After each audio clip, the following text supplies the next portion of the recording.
say a little bit about me. I'm originally from South Carolina. I did my medical school training in Columbia, where I'm from, and then my OB/GYN residency for 4 years in Nashville at Vanderbilt, and then I did a fellowship for 3 years on top of that, specifically to take care of pelvic floor disorders. And I did that down in Charlotte at CMC and Atrium, I guess it's Atrium. And now I'm here, and I'm double board certified in OB/GYN, but also in urogynecology, which is what we're going to focus on here today, some of the things that I take care of with urogynecology. I wanted to talk a little bit about the Pelvic Health Center. So we're a multidisciplinary clinic, and we really want to create a positive and welcoming therapeutic space for some very uncomfortable issues. We are comprised of, we have a urologist who's in our group. He takes care of men and women.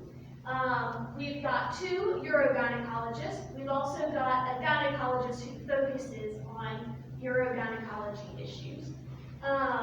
We've got 3 colorectal surgeons who come to our location here. And then we also have pelvic floor physical therapists right there in our office. So it really does kind of cover all of the pelvic floor and all issues that can arise. We do non-surgical treatments. We also do surgical treatments. And we'll talk a little bit about some of those treatment options for the specific problems here in just a minute. We do have 2 locations. We're in Winston is our main office, and then we have a satellite office in Greensboro. So what are pelvic floor disorders? Well, it includes a lot of things that go on with the pelvic floor, and there's a lot happening in the pelvic floor. You've got the bladder, you've got reproductive organs, you've got the rectum, you've got the muscles, there are bones, there are nerves. So there's a lot going on in the pelvic floor, and we address a lot of those different issues. So I'd say prolapse, which is where the pelvic organs are kind of falling down out of the vagina. We got that, and urinary incontinence are probably the main things that we take care of, the most common things we take care of. But we also treat things like stool coming out when you don't mean for it to, thinning of the vaginal skin that can lead to painful sex, it can lead to dryness, just burning discomfort in the vaginal area, recurrent urinary tract infections. Our colorectal colleagues treat rectal prolapse where the rectum is coming out. We also treat fistulas, which are just abnormal connections between different organs. So specifically for us, we take care of fistulas between the bladder and the vagina, but also the rectum and the vagina. Vaginal mesh complications. We use mesh a lot for different reasons. And mesh over the years has been used in many different ways, sometimes good ways and sometimes not so good ways. So sometimes there are complications with that mesh. And we can talk about that in a little bit more detail when we get to the prolapse side of things and the incontinence side of things. But we take care of issues with that. We also treat painful bladder syndrome or interstitial cystitis, which is basically an uncomfortable sensation in the bladder without having an infection. So lots of different things that we take care of. So pelvic floor disorders are really common. 1 in 3 women will be affected by a pelvic floor disorder. Urinary incontinence is the most common, and it gets, all of these issues become more common as we get older, with over 50% of women who are 80 years and older being affected by a pelvic floor disorder, whether it be prolapse or incontinence, things like that. So risk factors for pelvic floor disorders: pregnancies. And you know what? Those babies, they're worth it. Your kids are worth it, right? But they are tough on the pelvis. That's all there is to it. Chronic constipation, anything that's putting pressure pressure and force on the pelvic floor for prolonged periods of time, those are things that can lead to pelvic floor disorders. So chronic heavy lifting, excess weight. Our genetics also play a role. We don't really have any control over that, but family history plays a role here as well. And the big thing that I want to make sure that I get across today is that these issues are common, but they are not normal. These things are not a normal part of aging, okay? So there are things that we can do about it if it's bothering you. So let's start with talking about prolapse. So think of prolapse like a hernia. It's just a hernia of the pelvic organs through the weak part of the pelvic floor, which is the vaginal opening. It can affect the front wall where the bladder is. It can affect the top of the vagina. For women who still have their uterus, the uterus and the cervix can come down. For women who have had a hysterectomy, just the top of the vagina itself can come down. Or it can affect the back wall of the vagina where the rectum is, and that's what we call a rectocele. There's one thing I was going to say about this. Oh yeah. So symptoms, the most common symptoms of prolapse are feeling pressure at the vaginal opening or feeling a bulge. When you go to wipe, you can feel tissue kind of hanging down there. That's the most common symptom, but it can affect other organs. So it can put a little kink in the urethra. It can slow the urinary stream. It can make it hard to empty your bladder when the bladder is coming down. It can irritate the bladder and lead to symptoms like urinary urgency and frequency, having to go to the bathroom all the time. If it's affecting the back wall, where the rectum is, it can lead to difficulty emptying your bowels and feeling like it's getting stuck, like it's stuck in a pocket. It can also lead to pain with sex. So the good news is it's not life-threatening. It is not going to kill you. So if you don't want to do anything about it, you don't have to. However, it can have a major impact on quality of life. And so, if it's bothering you, there are things that can be done to treat it. So treatment options include observation, like I said, not going to kill you. If you want to watch it, it's not getting in your way, you're able to do all your things that you want to do, by all means, it's totally fine to keep an eye on it. We can do things like pelvic floor physical therapy. That one doesn't necessarily make prolapse go away, but it can be helpful in preventing it from getting worse. And it can help with a lot of the associated symptoms like the bladder and bowel symptoms that go along with prolapse. There's also something called a pessary, which is a flexible silicone dish that sits inside the vagina, and it holds the walls up. It's a really great option. It's low risk, it's reversible. If you hate it, you take it out. So it's always a reasonable thing to try if prolapse is bothering you, but you're saying, you know what, I don't think I'm quite at the point where I want to move forward with surgery, or hey, I want to avoid surgery at all costs, then a pessary is a great option. That brings us into surgery. There are a lot of different surgical options to treat prolapse, and it's very much, what I would recommend is very specific to where prolapse is occurring, either the back wall, the front wall, the top. It's affecting all of the walls of the vagina. So I don't want to go too far in depth into surgery because it is a very specific conversation as to what the best surgery is based off of which wall is coming down. But we do vaginal surgeries to treat this.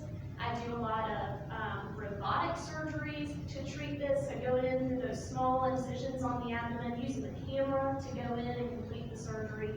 I have surgeries where we just use your tissue. We're not using any mesh. It's just your tissue and suture. And then we also have surgeries where we do use mesh to treat prolapse. I only typically use it from an abdominal approach, meaning attaching mesh to the vagina from the abdomen as opposed to through the vagina. Because you may have heard about lots of problems with vaginal mesh And that's where we get this from. It's where we get those, where mesh gets a bad reputation is from vaginal mesh kits to treat prolapse. Those came out in the early 2000s. They are off the market. You can't use them even if you wanted to, which we don't because they have high complication rates. So when you hear about vaginal mesh, it's these vaginal mesh kits to treat prolapse where they're putting mesh in through the vagina in these really big pieces. There were big complications with that. Those are no longer used. The mesh that I use to treat prolapse, doing it from the abdominal approach, that surgery has been around since the 1970s. So we have really good long-term safety data on that. We know that one's safe and effective. So if you have any more specific questions about mesh complications, I'm happy to talk more about it, but I don't want to get too far into the weeds on that conversation. That's not necessarily something that you're interested in hearing about. But I do want to say, talk to your doctor and find out what the right option is for you, because there are a lot of different things, a lot of different factors that play a role in what is the right decision. The good news is, you are always the driver or the captain of the ship when it comes to prolapse. You don't want to do anything about it, you don't have to. You don't want to do surgery, you don't have to. Okay? So I always like to make sure that's a big point that we talk about. Okay. Before I move on from prolapse, does anybody have any specific questions about it? Alright. I'm going to move on to incontinence. So, there are a lot of different reasons why women and men leak. We're going to focus on women today. Of course, I only treat women, so I like to focus on women. But the two most common types of leakage that women get are stress incontinence, which is leakage with laughing, coughing, sneezing, activity. So anytime there's an activity that there's a physical force pushing down on the bladder and you leak, it leaks out when you have a cough, that's stress incontinence. So it's due to weakness in the muscles surrounding the urethra. When we're born with supportive tissue around and underneath the urethra. This is the bladder and this is the urethra. But with all those things that we talked about before, babies, chronic constipation, chronic heavy lifting, things like that, we lose that supportive tissue underneath the urethra. So then when you laugh, cough, sneeze, this bounces instead of kinking off and the urine leaks out. So it's more of a structural issue. It tends to be more of a structural fix. When you talk about treatment options, now again, not life-threatening, not going to kill you. If it's not bothering you, you don't have to do anything about it. So watching it is totally fine. Wearing pads, totally fine. That is a very reasonable treatment strategy if that's what you want to do. If you don't want to do that, you can do things like timed voids, which is where you make sure you go and you empty your bladder on a regular basis. Because, hey, the less that's in there, the less that leaks out. So, if you're emptying your bladder often, there's going to be less to leak out. Pelvic floor physical therapy. It can be really helpful for treating stress incontinence. We've got our pelvic floor muscles that go around the urethra, and by strengthening those muscles and learning techniques that you can use to help use those muscles when you're going to have a cough or a sneeze, and with practice it becomes kind of automatic that you do that. I know Sheila's going to talk a lot about that in the You Go Girl class. That can be very helpful, and it's a very low risk option, right? So very reasonable thing to try as your first line. There are also vaginal inserts that they make that can help with stress incontinence. There's one that you can get on Amazon. I think you can get everything on Amazon, but it's Poised Impressa, and basically it's like a wide tampon that you put in the vagina, and it puts a little extra pressure, a little extra support for the urethra. Now I will say, I find that my patients who who have had success with these, they tend to have specific activities that make them late, like when they go exercise or if they go for a jog. And so they can put this in, they can go do that activity, and then take it out. Otherwise, you are kind of wearing a tampon all the time, which is totally okay. It's okay to do that. Just I know I have a lot of patients who don't love the idea of doing that, so wearing a tampon all the time. So another option is a pessary. We talked about that for prolapse. It's also a treatment for stress incontinence. There are a lot of different shapes and sizes to pessaries. And this is one of them, but I wanted to point out that little knob on the top part of that. That's to provide a little extra support to the urethra. So when you laugh, cough, sneeze, it helps keep that urethra off so the urine doesn't leak out. So that's another very reasonable, low-risk, non-surgical option to try to treat stress incontinence. Beyond that, then we are talking about surgery again. Now, historically, we've done a lot of different surgeries to treat stress incontinence. Since the mid-1990s, the midurethral sling has become kind of the gold standard, and that's a thin little piece of mesh that sits underneath the urethra like a hammock. So when you laugh, cough, sneeze, it helps keep the urethra off. It's got about 85% success rates. So again, unfortunately, nothing we have is perfect, right? Nothing's perfect, but it can help a lot. So 85% success rates with that. It is an outpatient surgery. You get to go home the same day. It is done under general anesthesia, so you go totally asleep for that surgery. And the recovery is around 4 weeks. Now I'll say, recovery means no heavy lifting and nothing in the vagina for that time frame. Most women are feeling pretty good by, a few days later or the next week. However, I will say, so that's the gold standard. That's been around since the mid-1990s, and it was my first go-to for any woman who was coming in and saying, hey, I've got leakage when I cough or sneeze. However, I will say, a lot of people don't want to go through surgery, and they don't want to have general anesthesia. As a really good alternative, we have something called urethral bulking, which is a procedure where we look inside the urethra with the camera, and we use a little needle to inject material into the urethra so it narrows the opening and makes it a little bit harder for urine to leak out. So I don't know if you can see this here. We just put that material there, and it basically brings the urethra together and just provides a little bit of resistance.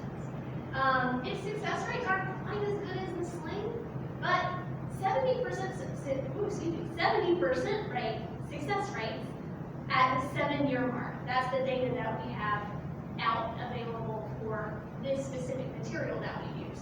The material that I like to use is called Volcamid.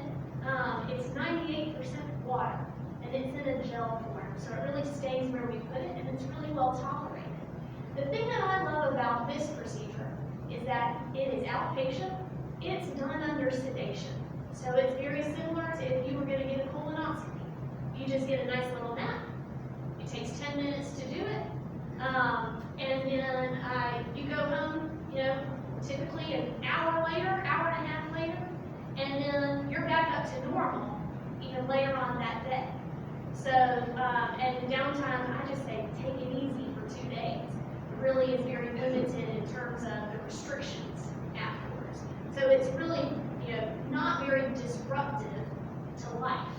A lot of people can do this in the office. Unfortunately, we just don't have our office set up to do sedation in the office, and so we do it in the operating room, but there are providers out there who do it in the office, just with either local numbing medicine or some sedation. So it can be a really good first-line surgical option if, say, you're like, gosh, my leakage is bad, and I'd love to be able to do exercise and things like that without leaking all the time. This is a great place to start because it's very low risk. All right. Now, this is the second most common type of leakage that women get, and that is overactive bladder or urge incontinence. This is that feeling when you get the urge to go to the bathroom. Oh, I got to run to the bathroom, and sometimes can't make it there in time. Or having the urge to go to the bathroom, every 30 minutes, every hour, having to go really often, and getting up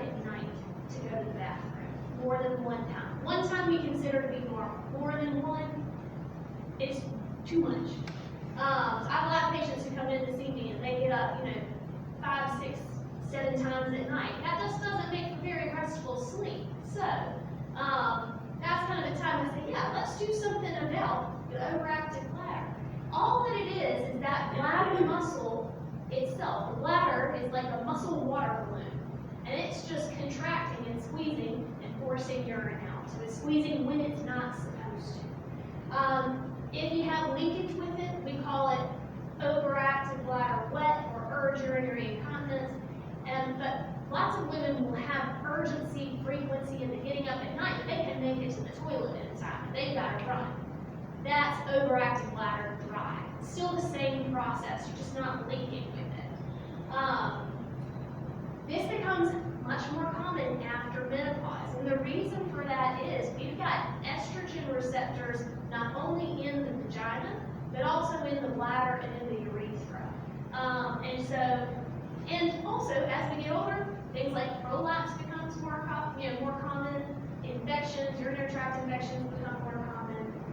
And so when all of those things going along with it can lead to these symptoms of gotta go run to the bathroom and I can't make it there in time. So, treatment options for this. Now again, observation. Going to the bathroom all the time, not getting clean. If you're okay with that, if it doesn't bother you, totally reasonable. It's fine. If you want to wear pads, totally fine. But if that's bothering you, then we've got other treatment options. So we can do things like dietary and behavioral changes too. So watching how much fluid you take in. I see a lot of women who come in to see me and they're drinking a gallon of water a day. Well, if you're drinking a gallon of water a day, you probably will be in the bathroom every hour because what goes in must come out. So I generally say keep it to around 60 to 64 ounces of water a day. Now there are other medical conditions where sometimes you need to drink less and sometimes you need to drink more. So another thing that I like to remind people is there are certain other organs that take priority over the bladder, right? The bladder is kind of secondary. So if you have heart problems, that means that you need to drink less or drink more. Okay, your heart takes priority. But in general, I say keep it to about 64 ounces of water a day to be clean. Also avoiding things that are irritating to the bladder, like coffee, tea, sodas, citrus juices, alcohol, all those things that taste good that we love, unfortunately, can really irritate the bladder. Now, I am not telling you you cannot have coffee in the morning. If anybody told me I couldn't have coffee in the morning, I would probably laugh in their face because I have to have coffee in the morning. But it's a bladder irritant, so I know, hey, when I drink my coffee, I'm going to have to go to the bathroom a little bit more frequently, or probably the 1 or 2 times after I drink it. If you can limit those things, it can be helpful. For nighttime, getting up at night to go to the bathroom, if you can stop drinking a few hours before you go to bed, that can be helpful in cutting down some of the times that you go. And in addition to that, we collect a lot of fluid in our legs throughout the day. So if you can lay down, get your feet elevated for 20, 30 minutes, a few hours before you're going to go to bed, that helps get the fluid from your legs back up to the kidneys so that you can go to the bathroom and pee it out before you go lay down for bed. So that's another simple thing that can be helpful. Compression hose, that can also be really helpful. Beyond that, doing things like pelvic floor physical therapy and bladder retraining, which is where a lot of times our bladders kind of learn, well, hey, I squeezed, she ran to the bathroom. So I'm going to start squeezing more. And so we can kind of train our bladders to squeeze a little bit more often. We can retrain our bladders to squeeze less often. And so when you get that sensation, that urge to go to the bathroom, one of the things that I recommend doing is actually not running to the bathroom. Is to stand still or sit still. Stay where you are. Take some nice, big, slow, deep breaths and consciously focus on calming your bladder down. I personally like to talk to my bladder. I do it in my head so my husband doesn't think I'm completely crazy, but he already does, so it's fine. But nice, big, slow, deep breaths. Tell my bladder, no, we're not going to the bathroom right now. We are going to calm down. We're not going to the bathroom right now.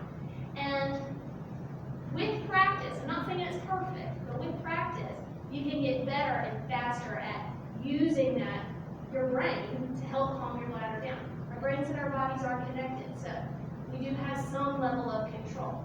So that's another thing that can be really helpful. Beyond that, we also have medications you can take. Now, there's one group of medicines that they've been around for a really long time. They're called anticholinergics. There are a handful of different medicines in that group. I do not recommend those at this point for any patients that I have who are in their 70s, 80s, 90s.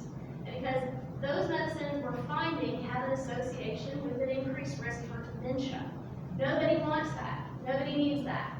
So, kind of avoiding using those medicines for those patients. There is another group of medicines that are available that can be helpful, and they work on the bladder in a different way. The only downside is they're newer, and they can tend to be more expensive. So that's kind of the frustrating thing.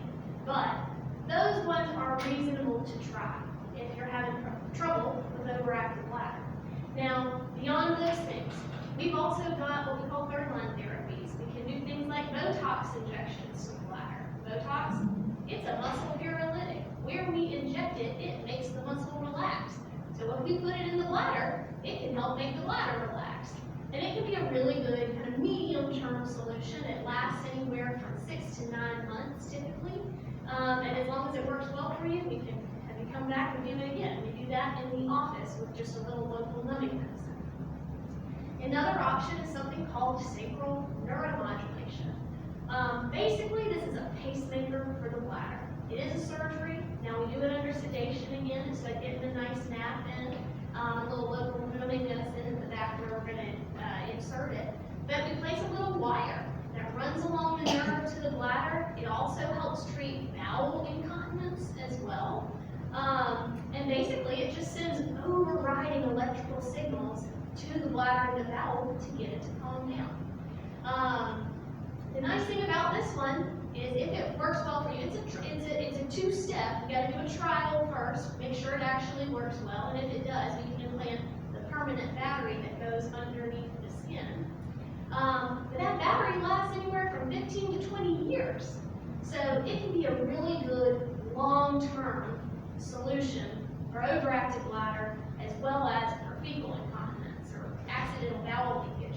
Interestingly enough, it also can treat urinary retention for patients whose bladders aren't contracting. So it can kind of help reset the bladder, both to help get it to calm down, but also to help get it contracting better.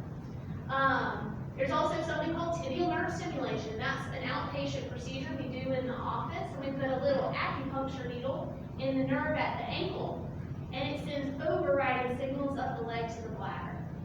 Minimally invasive option. It's very well tolerated. The only downside is it's a big time commitment. It's 30 minutes once a week for 12 weeks. So it's a lot of coming in to see us in the office. Now I put down here acupuncture and hypnotherapy because there is some evidence out there that shows that that can be very helpful for treating overactive bladder. It's just not covered by insurance is the only downside. But it's a reasonable, low risk things to try. So, the takeaway, I'm almost done, I promise. The takeaway is pelvic floor disorders, they are common, but they are not normal. And if it's bothering you, there are options to help improve quality of life. And that really is the big thing here. It's quality of life. It's not life-threatening, but quality of life is important. So, that's what we like to stress. So I'd like to say, this is my little plug to join Sheila with the New Go Girl classes, or come visit us over at the Public Health Center. We're happy to see you and talk about your specific situation for you, and talk about what options would be helpful. So, any questions? Yeah. The slide before that, the gal sitting there with her foot up, that just, like you're talking about, just keep your foot up, that's all that's happening there. Yeah, she's just rested. We have a little recliner that she's sitting on. You sit down in the recliner, we put the little needle at the so nerve that's at the the ankle. procedure. Yep, Okay. that's that procedure. So I was thinking her legs were not high enough to do the other type. Yes, oh thank you. I didn't need to think about that. You're absolutely right. That one's showing the tibial nerve stimulation. And we've got a little recliner in the office. You just come in, you hang out, sit in the recliner, put the leg up, and put the little needle in, and you sit there and read a book for 30 minutes. And then you go. But it's just repeating that you know, 12 times, once a week, 12 times, is kind of the downside to that option. Does insurance cover most of this? Great question. So the answer is yes, but the caveat is they make us kind of do it in a stepwise fashion. So there's a little bit of, I don't want to say an algorithm, but there's a little bit of an algorithm that we have to follow to be able to get some of those third line therapies covered. So typically they'll want you to have tried, you know, doing pelvic floor exercises, which you can do on your own at home. You know, you can do cables. If you don't get improvement, you say, okay, done. Tried that. You know, moving on, you come in, and then typically we'll have to try medications unless you have a reason why you can't take those medicines. And then once we do those things, typically they'll cover the third line therapies with Botox or the sacral neuromodulation. Very good question. Now for stress incontinence, that one is very straightforward. If we see you have leakage and you want surgery, we can go straight to surgery. Insurance will cover that. And that, you bring up a very good point. The surgeries, while these are not it's not a life-threatening problem, it's not an urgent or emergent surgery, it's still indicated. There's still a problem, there's still a reason we're doing the surgery, and it's not a cosmetic reason, you know? So insurance does cover it.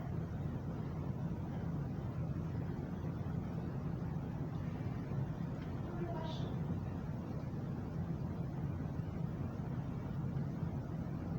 Yeah. I know one of the residents here asked a question about urinary tract infection. Yes. So urinary tract infections, recurrent urinary tract infections, they are very common. Unfortunately, they only get more common as we get older. Part of that again has to do with the decline in estrogen when we go through menopause, and the thinning of the skin. Another thing that plays a role is, unfortunately, us women, our urethras are very short, unlike men's. And so bacteria don't have very far to go to get into the bladder. So that's another reason why women will get urinary tract infections much more commonly than men do. And then, in addition to that, just the nature of our anatomy, all of those organs and orifices, the holes are very close together. So, unfortunately, that can also play a role. One of the most common bacteria that we see in urinary tract infections is E. coli, which comes from the colon and the rectum.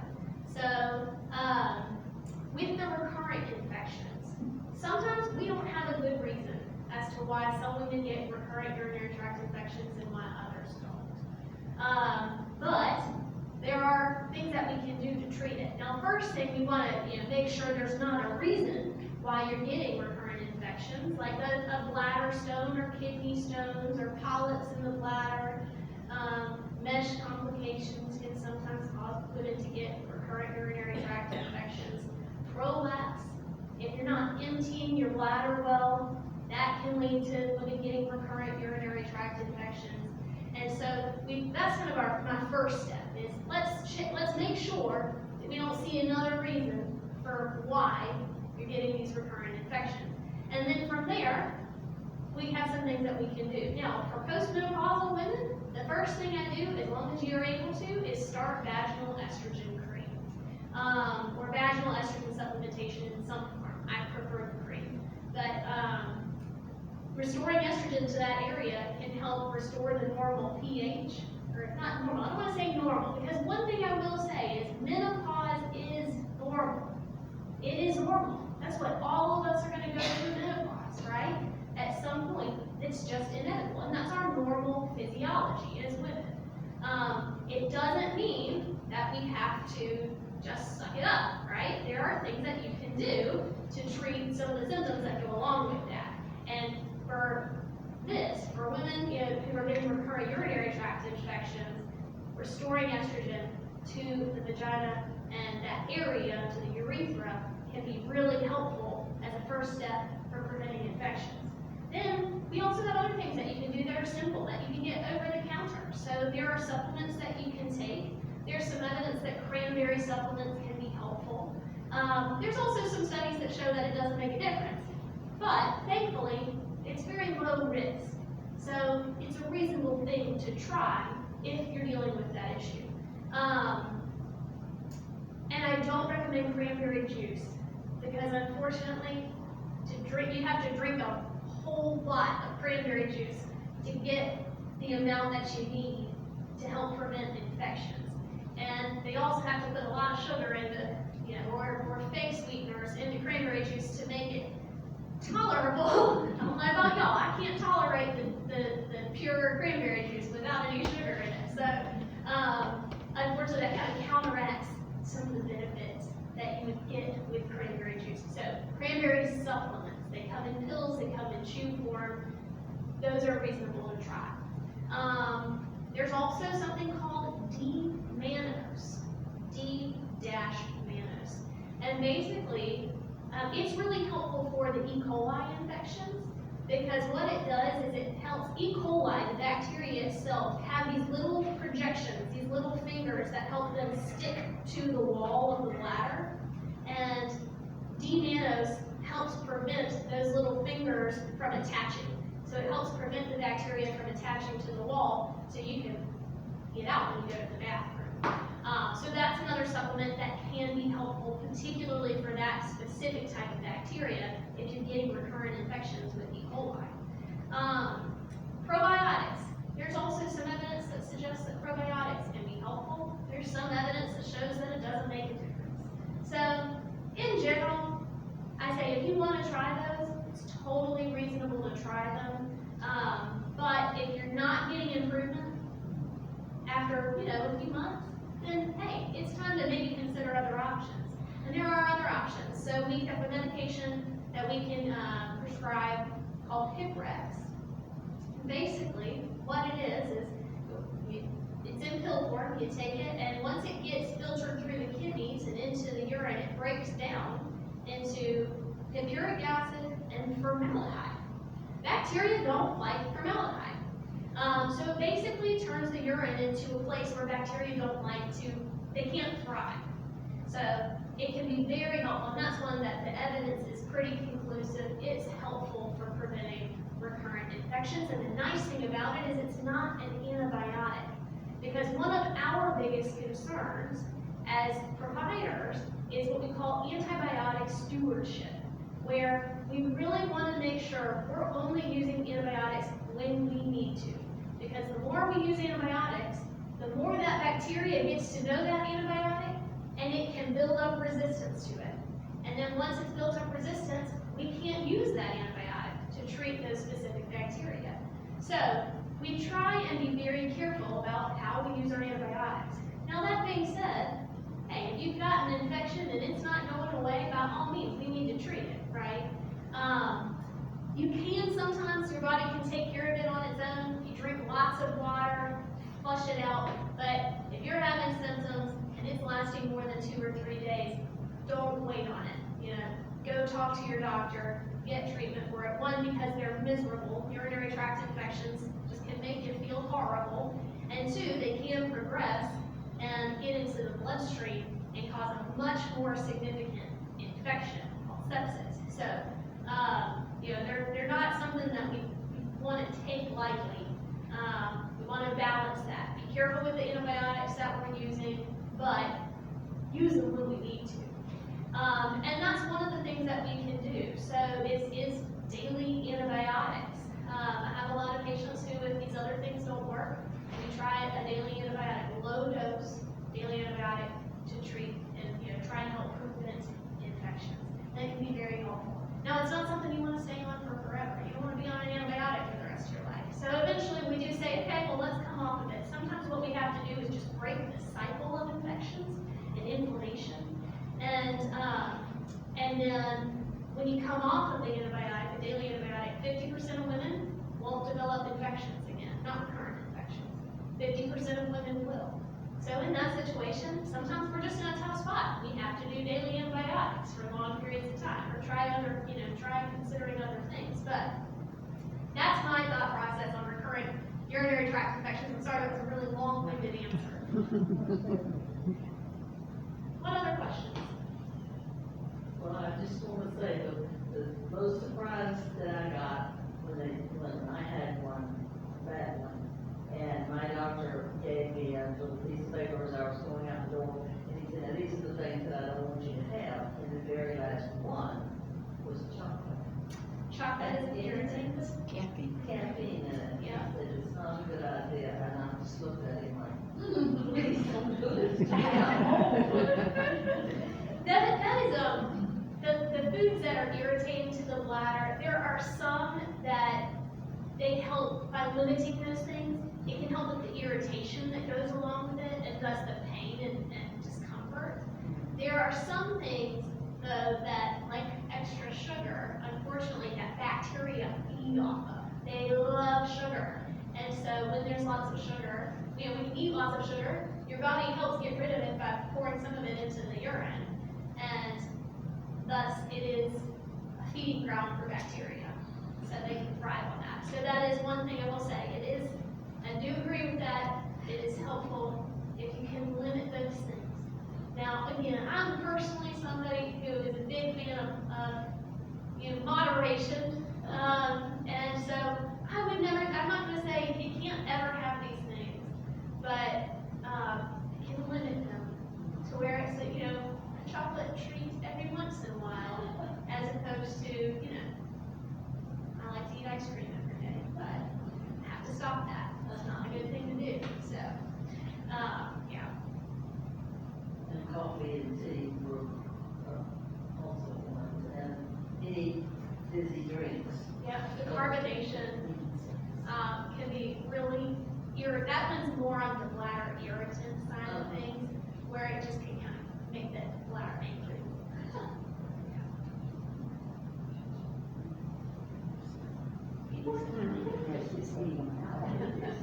Start having, bladder problem. What does it mean, tack up? That is such a great question. What And was the it? answer, What was it? she asked, so when people say, I have my bladder tacked, what is a bladder tack? Here's the real answer. Nobody actually knows, because it is not the name of a real surgery. Now, it can encompass a lot of different things, but when somebody comes to me and they tell me I've had a bladder tack, I don't know what they've had done. I know they probably had something done to address either prolapse of the bladder or leakage, but I don't know what specifically.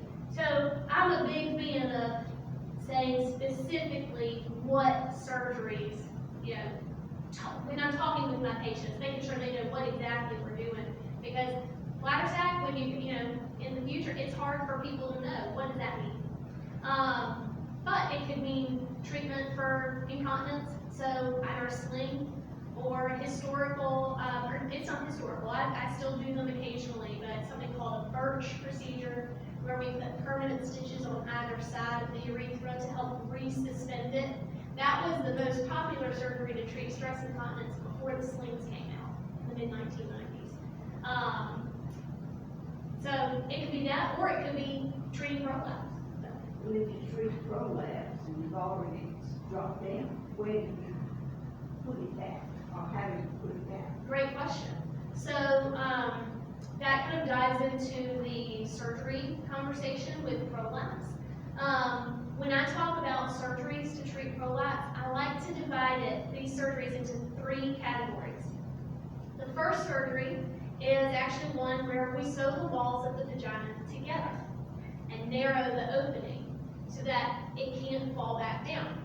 A lot of times you'll hear that one called colpoplisis, which is a funny name for a surgery, but it's the most successful surgery that we have to treat prolapse. 95% success rates. So only a 5% chance of prolapse ever coming back after that surgery. The downside is